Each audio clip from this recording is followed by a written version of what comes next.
becomes smaller as pregnancy advances. There's a choroid plexus on either side.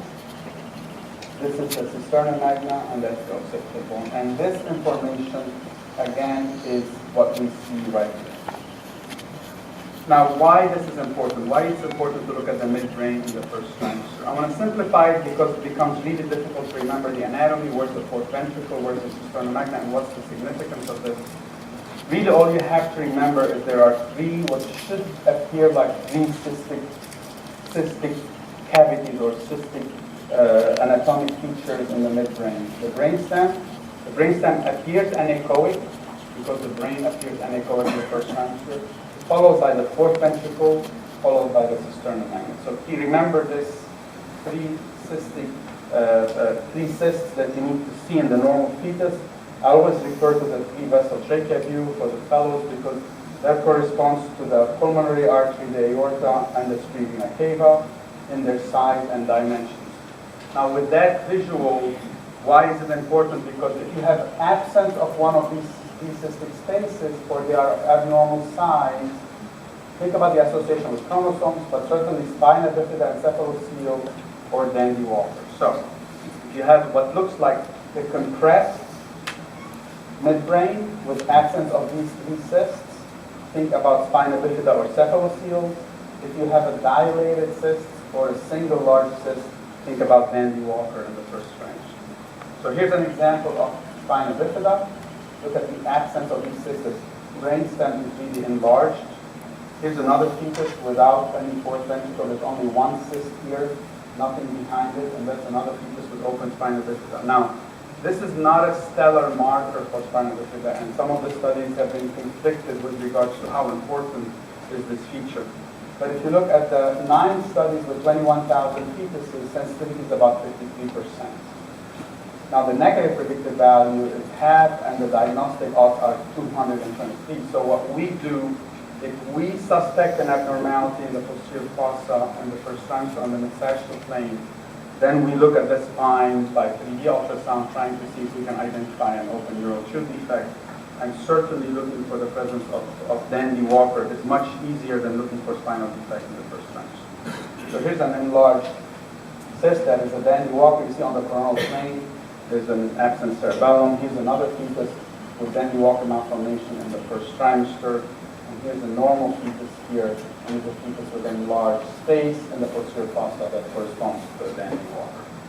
The advantage of the mid-sagittal plane also, it gives you more information on brain anatomy. So you can look for the presence of ventriculomegaly, which is dilated lateral ventricles in the first trimester, by seeing an enlarged ventricles with compressed choroid plexus.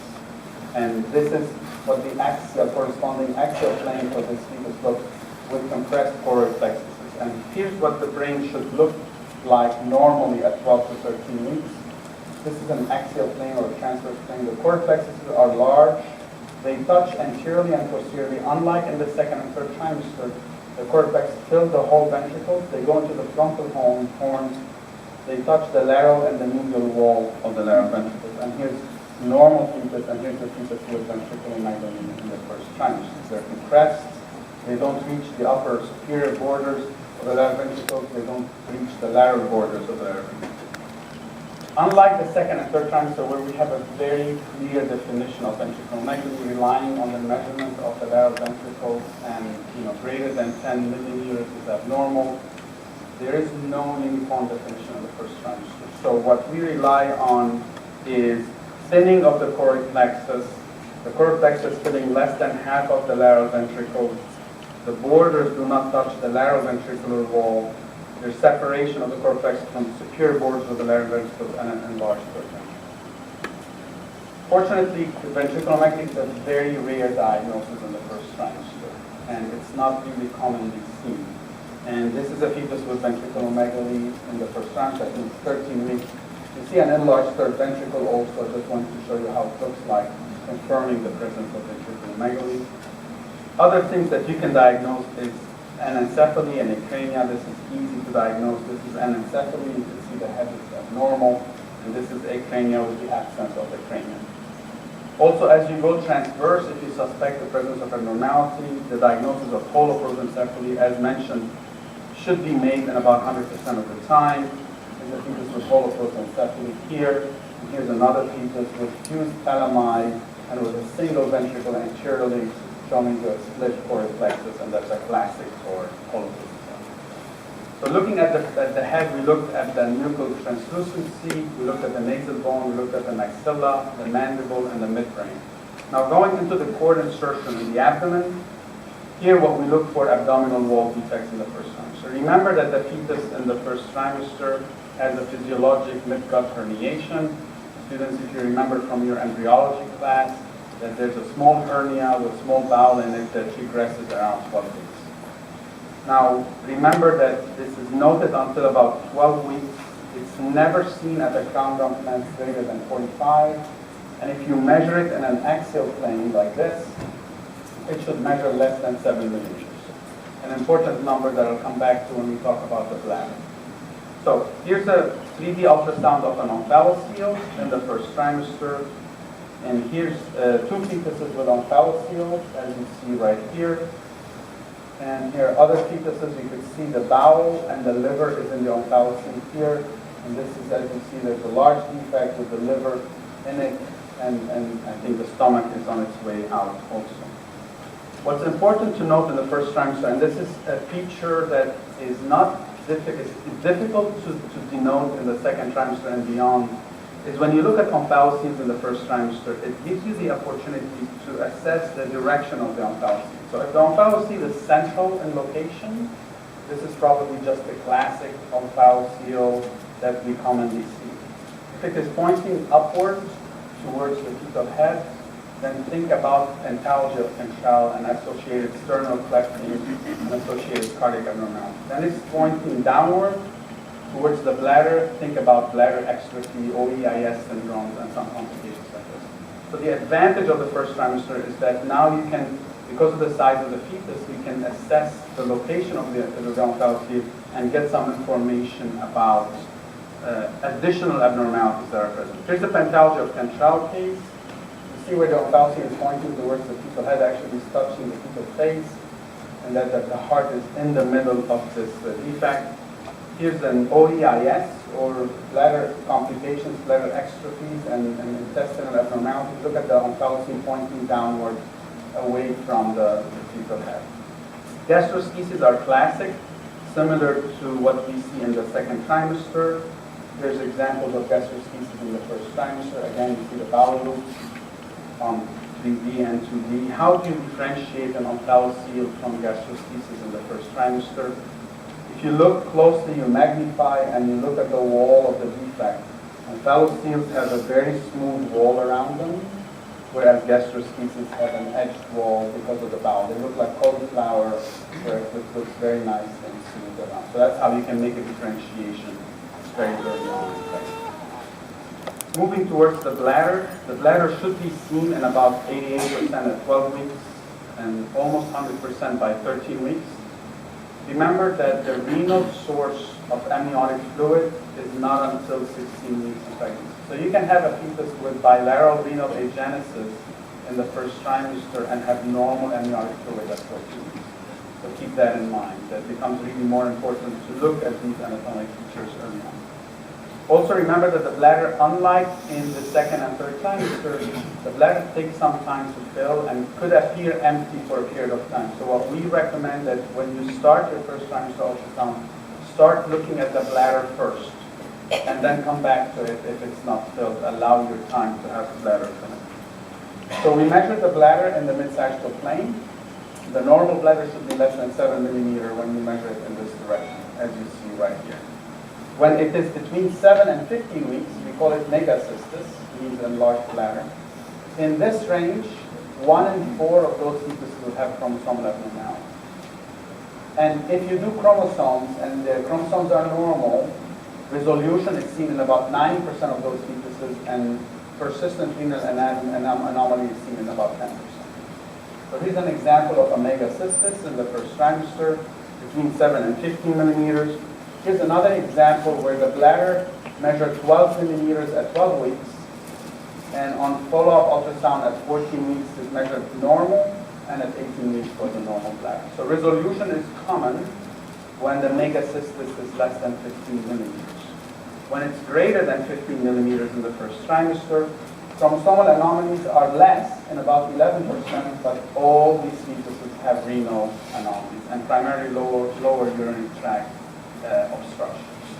And you can see here's a large bladder in the fetus in the first trimester. Look what you see around normal amniotic fluid, right?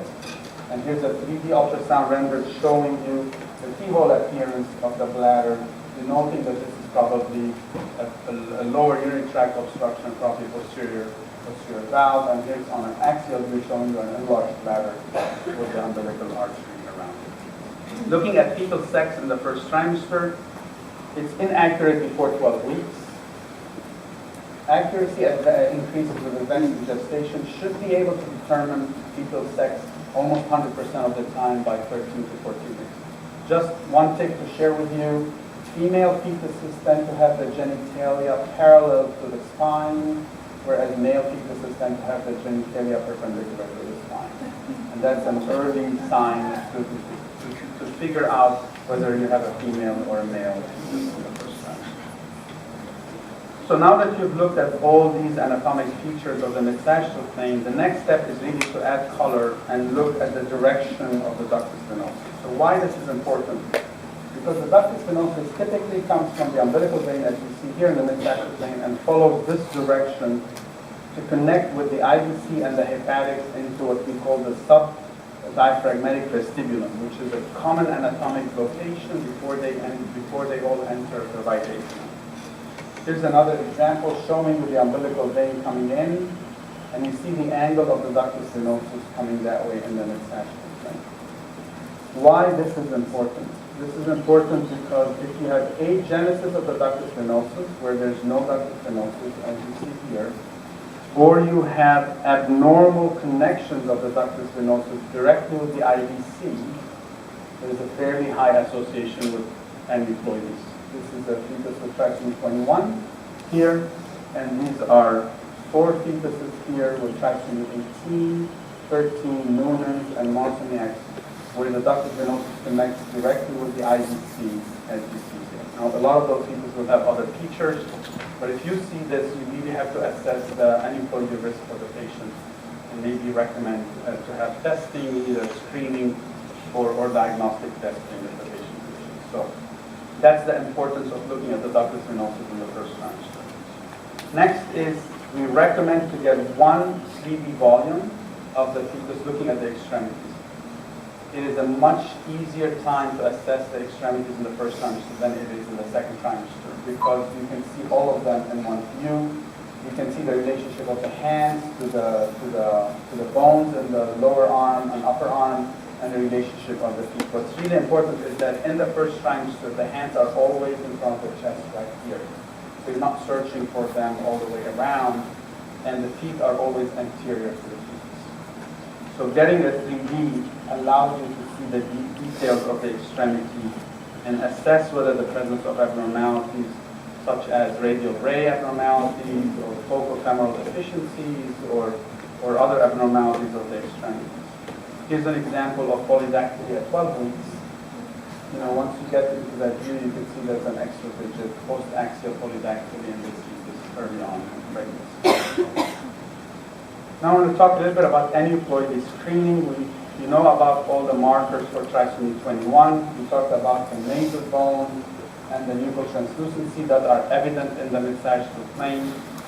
I want to show you this fetus with trisomy 8C, and this is the mid-sagittal plane, and I want to ask the residents to see if they can see any abnormalities in this mid-sagittal plane. Sorry to wake you up. What do you think? The West residents got every one of them. Yes. Okay, so how about the nuchal translucency, right? Why? Where else? Nasal bone is absent. Where else? Omphalocele. Where else? Maxillary gap. Where else? Dandy Walker and ventriculomegaly. So you can see now in one plane how many abnormalities you have seen in the mid-sagittal plane, knowing where to look and knowing what to find in these fetuses. So it's really a very powerful claim for screening for abnormalities. Here's a fetus with trisomy 13, echogenic kidneys, and megacystis. Monosomy X is primarily diagnosed by the presence of cystic hygromas. I wanted to talk a little bit about triploidy, because triploidy is commonly not detected by NIPT. The most common feature in the first trimester is a head to abdominal circumference that appears to be large. So the head appears much larger from that body. And here's an example of a triploid. You can see the size